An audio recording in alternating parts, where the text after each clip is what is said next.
Good morning, you all, and welcome to my channel. This is the beginning of Harvest Vlog number 2. Today is November 15th. It's a Friday, it's cold, it's frosty, it's snowy. I don't like it. It's 20 degrees. We plugged the combine in this morning and the tractor. I don't like it. We should be done. This is disgusting. We had almost 2 inches of snow. It's pretty well gone out of the corn, and there's a little bit still in the driveways and every once in a while, but it's time to shell corn. It's time to get done. It's time to get in where it's for, and got some ripping I want to do, so you never know. It could be in this video or the next. Depends on how everything rolls, but I'd like to start on tillage either tonight or tomorrow, along with harvesting, obviously, while we catch the dryer. But we're going back to the field we were in the other day. We're rolling out. I got the head in front of me.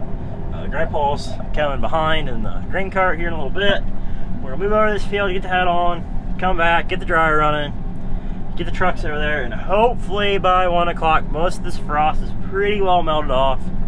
I'm not gonna hold my breath because it's pretty overcast, pretty cloudy, and just a nasty morning. Just disgusting cold. And we're back. You know it's cold when the grain tanks don't even want to open. Well, we're back. We're trying to get the dryer running. We think it's pretty well dried off enough. Went home, set a couple augers. I'm attempting to unfold this bin extension on this combine, and then hopefully we can be shelling corn. But this is what happens when grain tanks don't open. You hold them, and they open for a little bit. And now, there we go. Now it went. It's about time. Wow. That's a lot harder than it should be. And we definitely have the four-wheel drive on today, because I say we're going to need it. It's a damp one today, but there ain't nothing we can do about it. It's supposed to be dry till Wednesday, and hopefully we'll be done by then. And I'm excited to start some tillage in the morning, and hopefully get that wrapped up by Sunday for the little bit I want to do. And unload. Just out here chipping away.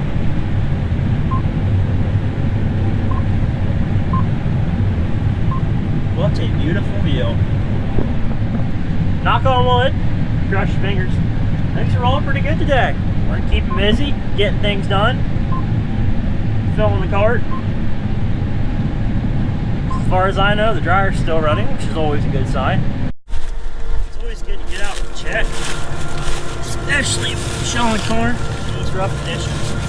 See how we're doing. Like cob corn. Let's get out and check. Looks pretty clean here in the head. So I'd say our header loss is about 81. It's always a good idea. Check the back of the combine, which is great because legs are getting sore. It's time to walk a little bit. That, you don't know how the combine's doing in the seat, so never hurts to pull back some stalks. Good. Doing pretty good. Assess the cob. Cob's still pretty fuzzy, so I'd say we're not too tight. And the cobs aren't totally busted up. I'm happy. They look pretty good. Back here.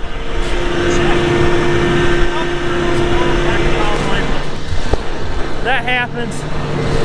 We'll check a little bit on back here, but I think the combine sat pretty good. I'm not going to touch it, but that looks cold. But, well, it's not going ahead, so shank's dry, shank's dry. We're set to shell some corn, and we're running all over everything. Got a full truck sitting up there. Cart's almost full up there. Nice.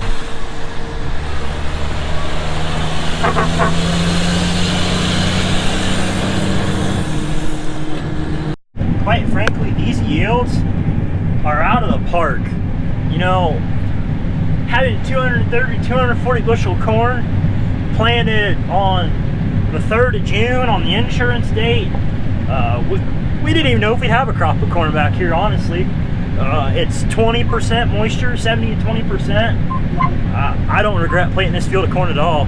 And the sad part was, is this spring, a lot of planting not only on our farm, but at many farms in this area of the country, it was way too wet. They should have never been planted at all. And this was the one field that I planted this spring and went, wow, you know, I think I did a really good job planting this field. And it shows. I mean, 230 bushel corn on tile ground, it's amazing. I'll take it every minute. This is just beautiful corn.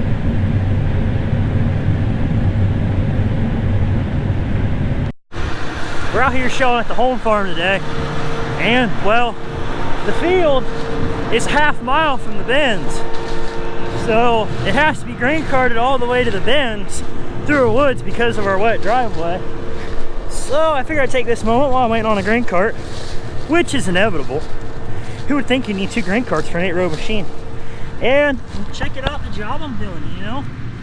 We got a little tiny kernel there and a half kernel, so takes 2 kernels for 1 bushel loss an acre. So at that rate, I'm losing half a bushel an acre. And you know what? Setting a combine by hand, not having anything autonomous doing it for me, that's pretty good. Most guys struggle to get that. Don't know if you guys can see this or not, but if you look there on that rolling cone, that is reason number 1 why we use these. You can actually see the corn is bent over into the varieties already standing, and that down corn auger just kind of rakes that corn right on into the header, which is perfect. That's the reason we bought this head.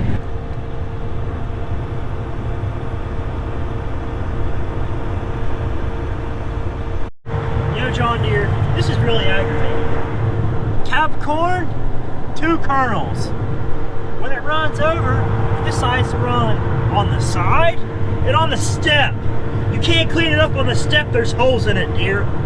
Make it to where it runs on the cab again. At least you could shovel it up. I'd say she's nice and full. This field is so long, I can hardly make a swipe in it with an 8-row corn head. And that is the 400 bushel bin too, so really sucks. Besides, I'm waiting. Again, the restroom still isn't heated. Got the deep ripper on, caught the dryer for the day, and well, in my opinion, it was way too early. So, figured I might as well come out. Deep ripping's something that I've really kind of been wanting to work on for a while. Set my automatic power shift here. But it's a job that's been, I don't want to say dire, but wow, that's my GPS, there we go. My GPS coverage map just turned a full 360. That's odd. So we're gonna see what we can get done here tonight. It seems to be running pretty good. I can't complain too much. It's a little tacky, but it'll do. It's not my favorite, but it seems to be running. Just getting the automatic power shift set on the tractor. But you can see that up there on the heads-up display. Makes it really nice having the GPS. Yeah, not upset any. Just feels good to work on something and get her done. You know, it gets tired of sitting around. You only work on the weekends. It's definitely nice to see how much you can get done. So we're gonna see what I can get done tonight. How much? I don't know. I don't know how late I'm gonna work tonight. It's 8 o'clock. I've already ripped 10 acres this field. There's about 54 acres out here, so we'll see what we can get done tonight. I guess I went kind of hardcore. I had the documentation rolling. I mean, you never know. It's always nice to have a reference and go, hey, that's when we last ripped this field. So we're gonna see what we can get done. Hope I don't break any shear bolts because I don't know my supply. I didn't take inventory before I started. They're somewhere in this toolbox on this tractor, hopefully. But yeah, I'm gonna see what we can get done on the first day. And I hope I don't lose any points either because they're not in the greatest shape. We got a new set in the barn, but as wet as it is, we hate to put them on. They're $100 and some a piece, which is absolutely ridiculous. I think it's in the upper 160s. Seems like a lot of money for a chunk of iron, but yeah. This is my view from the night. Got a lot of ground to go. Not a big ripper. So, whew, that's the automatic power shift doing its job right there. You can see it it knows when to shift gears based off the engine load. So it's probably gonna it's probably gonna gear down there, which is nice. So I'm not touching the power shift, guys.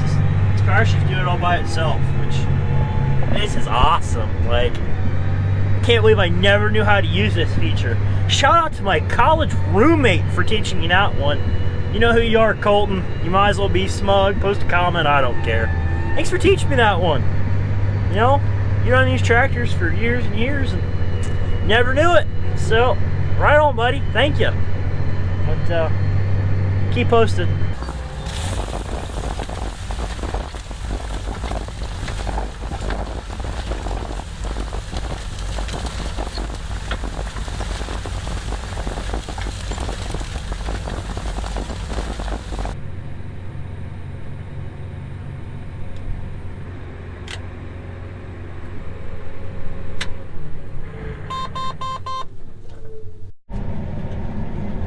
Over the river and through the woods to finish the last field of corn we go. Got about 10 acres left. We didn't get done last night. We quit because we caught our wet bin because, I mean, this corn it's yielding awesome compared to what we thought it could be and would be for being planted in June. So that's why I parked this rig last night, went and ripped. So we're back at it today. I'm trucking down this wood because, yeah, I don't know why it's so rough. We put blacktop grindings down and it's a soft base, so it's not having it. But we're gonna come back here and yeah, see if we can get something done. I even got my cameras clean last night. Probably can't see it very well on the screen, but the auger camera's nice and clean. The backup camera's nice and clean. And right here is how we clean them.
Wow guys, isn't that just mesmerizing and hypnotizing to watch the Ripper just pick up that dirt, just set it right back down. But not only that, running this tool actually has a lot of benefits. When that tool picks that ground up, it picks it up in a slab and they get what they call a fracture action.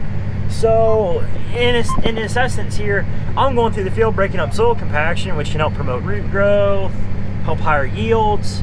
You know, from the times we might have been on the ground a little too wet, natural compaction, whatever it might be, what we're doing in a sense is resetting that soil density, getting back to true vertical tillage, and just helping our crops grow. Yeah, we're burning a lot of fuel, but where you need the Ripper ran versus where it has been, the yields are enormously different. So it's kind of a vicious cycle. I wouldn't run this tool every year, but it definitely pays and has its benefits. So this tool's A1. I'm glad I could show it to you guys because not many people have one of these tools. So something I can show off to the world of YouTube. Okay, how about that? Well, y'all, that's a wrap on today's video. We're just gonna finish drying that corn. And yeah, harvest is done.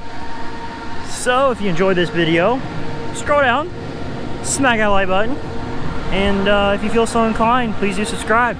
Thank you very much for watching. See you later.